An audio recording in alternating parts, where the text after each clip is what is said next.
간음하지 말라는 제7계명은 참 준엄합니다. 주님은 몸으로 저지른 행위만이 간음이 아니라 여자를 보고 음욕을 품는 자도 이미 간음한 자라고 제7계명에 대한 해석을 진일보시켰습니다. 너무 진보적이지 않나 그런 생각이 들 정도입니다.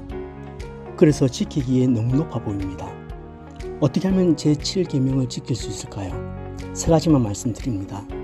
첫째, 피해야 합니다. 정욕과 백병전을 벌이면 우리 몸은 만신창이가 됩니다. 맞서 싸우겠다는 용기는 가상한데 무모합니다. 경건했던 수도사들은 부단히 나의 몸과 마음을 다스리고 훈련해서 탁월한 덕목을 갖춘다 하더라도 몸의 욕망을 완전히 제거하기는 불가능하다고 믿었습니다. 그래서 그들은 할 수만 있다면 정욕의 유혹을 받을 만한 환경을 피했고 또 그런 상황에 부딪힐 때는 뒤도 돌아보지 않고 도망쳤지요. 때문에 그런 상황에 처하면 나는 보란듯이 이겨낼 자신이 있다는 생각은 세상 물정을 몰라도 너무 모르는 순진한 생각이고 자신을 너무 과대평가하는 교만한 생각입니다. 진흙탕 길을 걸으면서도 바지에 흙을 묻히지 않겠다는 것은 실제 진흙탕을 걸어보지 못한 사람이나 할 수 있는 지극히 비현실적인 생각입니다. 유혹에는 우리가 담대하게 맞서야 할 유혹이 있습니다. 하지만 무조건 피해야 할 유혹도 있습니다. 성적 유혹은 후자입니다. 무조건 도망가야 할 유혹입니다. 그래서 바울은 너는 청년의 정욕을 피하고라며 디모데에게 실제적인 팁을 줍니다. 요셉은 이 교훈을 단적으로 보여준 예입니다. 처음에 주인집 마님이 자꾸만 한쪽 눈을 깜빡깜빡하길래 이게 무슨 틱인 줄 알았어요. 그런데 그것은 틱이 아니라 자신을 유혹하는 신호였다는 것을 알게 됩니다. 그때부터 그 유혹은 고난보다 더 무서운 유혹이 되었습니다. 요셉이 단호하게 거절합니다. 그 정도 분명하게 의사표현을 했으면 마님이 알아들어야 합니다. 그러나 정욕에는 논리적인 설명이 아무 소용이 없습니다. 그렇게 거절을 당하자 아줌마 오기가 발동했는지는 몰라도 뒤에는 아주 노골적으로 유혹합니다. 이것은 그 여인이 유독 독특했다라기보다는 성이라는 유혹의 특성이 집요함이라는 것을 보여줍니다. 결국 요셉은 겉옷을 벗어 던지며 도망쳐버립니다. 주석가인 매튜 헨리는 선한 양심을 잃는 것보다 좋은 옷 한 벌 잃는 것이 낫다고 말합니다. 인터넷을 검색하다가 길을 걷다가 영화의 한 장면을 보다가 성적 자극을 받는 것은 여러분이 건강하다는 것을 증명합니다. 그건 죄가 아닙니다. 하지만 그것이 여러분 생각 속에 들어앉도록 허용하면 차곡차곡 누적이 되어서 어느 순간 생각이 실제가 됩니다.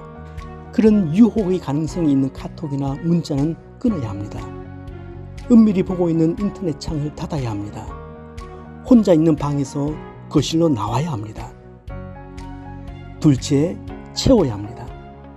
나는 추워도 성적 유혹에 걸려 넘어지지 않겠다는 결심과 의지만으로 승리하기에는 이 유혹이 너무 집요하고 노골적입니다.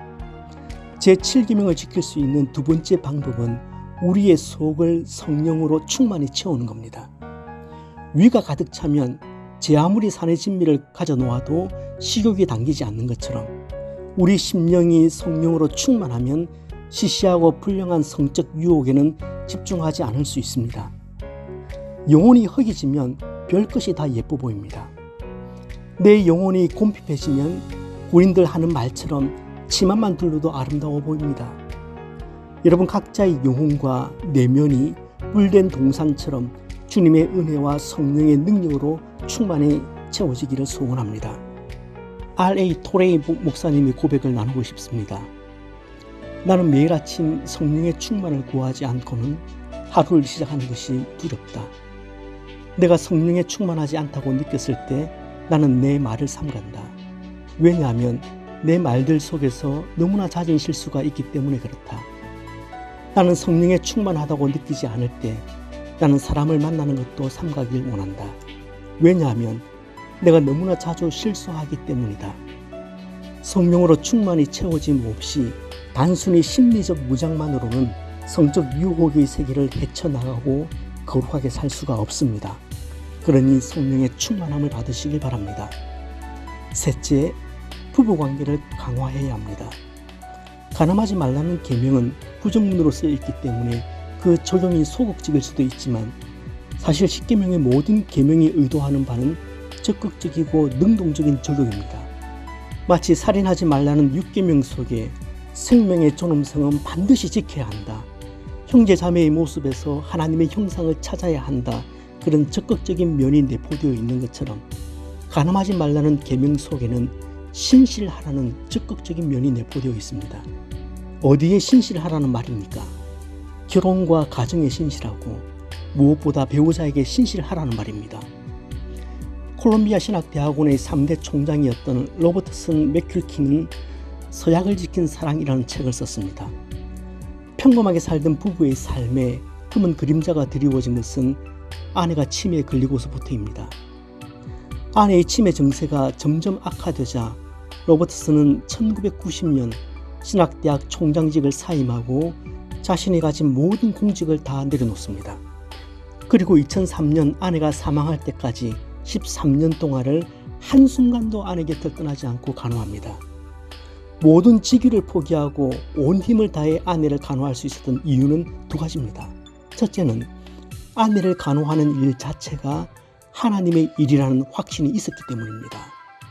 만약 그런 확신이 없었다면 아내의 병은 자신의 사역에 거침돌만 되고 자신의 발목만 잡는다고 생각했을 겁니다. 그래서 차라리 아내에 매여 있는 시간에 좀 더 많은 후학들에게 강의를 하고 부지런히 책을 쓰는 것이 더 생산적인 사역이라고 생각했을 겁니다. 그러나 로버트슨은 아내를 간호하는 일을 하나님 나라를 세우는 일로 생각한 겁니다. 둘째 이유는 42년 전 결혼식에서 아내에게 했던 약속에 끝까지 신실하고자 했기 때문입니다. 결혼식에서 가장 중요한 시간은 신랑 신부가 서로를 향해 서약하는 시간이라고 생각합니다. 그래서 저는 항상 두 사람이 서약문을 써오게 하고 제가 첨삭을 해줍니다. 결혼식에서의 서약은 순서를 채우는 형식적인 멘트가 아닙니다. 지금 당신에게 한 이 약속을 평생 신실하게 지키겠다는 엄중한 약속을 하나님과 사람 앞에서 하는 것입니다. 서로를 향한 이 약속을 끝까지 신실하게 지키는 길이 제7계명을 지킬 수 있는 강력한 원동력이 된다고 믿습니다. 언젠가 후배 목회자들이 은퇴 후 남한산성에 머무시던 한경직 목사님을 찾았습니다. 어느 한 후배 목회자가 질문했습니다. 목사님, 나이 90 넘으면 성적인 유혹은 없으시죠? 한 목사님은 이렇게 대답하셨습니다. 그건 끝까지 있어. 한 목사님은 우리 한국 교회가 자랑하는 영적 거인입니다. 그런 분이 하시는 얘기가 성적 유혹은 죽을 때까지 있는 거야 입니다. 더 조심하라는 경고의 말일 겁니다. 우리가 끝까지 방심하지 말아야 할 것 성적인 유혹이고, 그래서 끝까지 구해야 할 것이 성령님의 다스림이시고 성령의 충만함입니다. 여러분, 동물은 본능에 따라 살지만 사람은 이성에 따라 삽니다.